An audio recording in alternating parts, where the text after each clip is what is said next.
இல்ல ஆக்சுவலா அவர் டைரக்டர் வந்து ஆடியோ லான்ச்லயே சொல்லியிருந்தாரு, தாய் கிழவின்றது ஆதி பெண் தெய்வத்தை குறிக்கும் அப்படிங்கிறது தான். ஒரு வீட்டுக்கு ஒரு பெண் எவ்வளவு முக்கியம், அவங்க எப்படி தெய்வத்துக்கு சமமா அந்த குடும்பத்தையே நிலைநிறுத்துறாங்கன்றத குறிக்கிற விதமா தான் தாய் கிழவியை வச்சிருக்கோம்.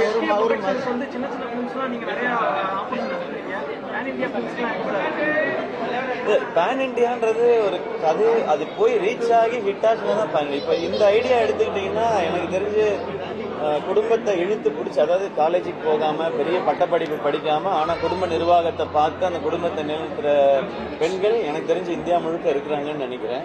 ஸோ அதை சொல்ற படம் தான் இது. ஒரு வேளை ரிலீஸ் ஆகி வேற எங்கேயாவது ஹிட் ஆச்சுன்னா இதுவும் ஒரு பேன் இண்டியா ஃபிலிம் தான். பட் எனக்கு அப்படி தெரியல, நல்ல கதையை சொல்லணும், அதில் ஒரு நல்ல விஷயத்த சொல்லணும். என் படத்துல பண்ண முடியாத எக்ஸ்பெரிமெண்ட்டை ப்ரொடக்ஷன்ல பண்ணணும். அது நான் இன்னொரு ப்ரொடியூசரை காசு போட்டு பண்ணுங்கன்னு கேட்க முடியாது, அதனால நம்ம காசு போட்டு பண்ணுவோம். ஒவ்வொரு படத்துலையும் இடையூறு அது யார் தான் இடையூறு பண்றா, என்ன இடையூறு சார் பண்றாங்க? இது நிறைய பேர் கேட்கறாங்க, அது யாருன்னு தான் சொல்லப்பான்னு. அது யாருன்னு சொன்னா அதை பத்தி யூடியூப் சேனலுக்கு இன்னும் கொஞ்சம் எக்ஸ்ட்ரா வியூஸ் அதுதான் கிடைக்கும்.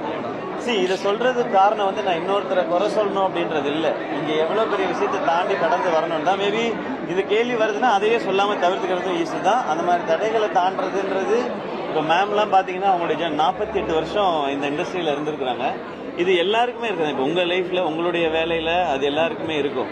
அது மேடையில சொல்றதுக்கான காரணம் என்னன்னா, என்னைய பிடிச்சவங்களுக்கு நீங்க இருக்கிறதுனாலதான் என்னால தைரியமா இதை கடந்து வர முடியுதுன்னு சொல்றதுக்காக மட்டும்தான். இது குறை சொல்லணும்னா ஈஸியா இருக்குது. இவ்வளவு மைக் இருக்கு, அழகா 4-5 பேரை சொல்லிட்டு ஹெட்லைன்ஸ் ஆக்கி நியூஸ் ஆக்கிட்டு போலாம். இது அதுக்கான காரணம் இல்லை.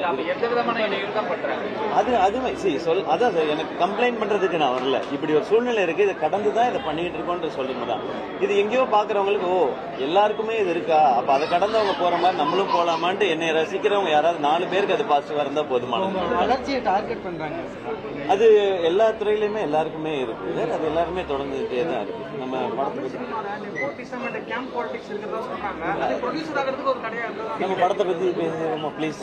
நான் கஷ்டப்பட்டு எடுத்திருக்கோம், இவங்க எல்லாரையுமே கூட்டு வந்திருக்கேன். நான் இன்னொரு நாள் இதுக்கு எல்லாத்துக்குமே பதில். எல்லாருக்கும் எல்லாரையும் பிடிக்கணும்னு ஒன்றும் அவசியம் இல்லை.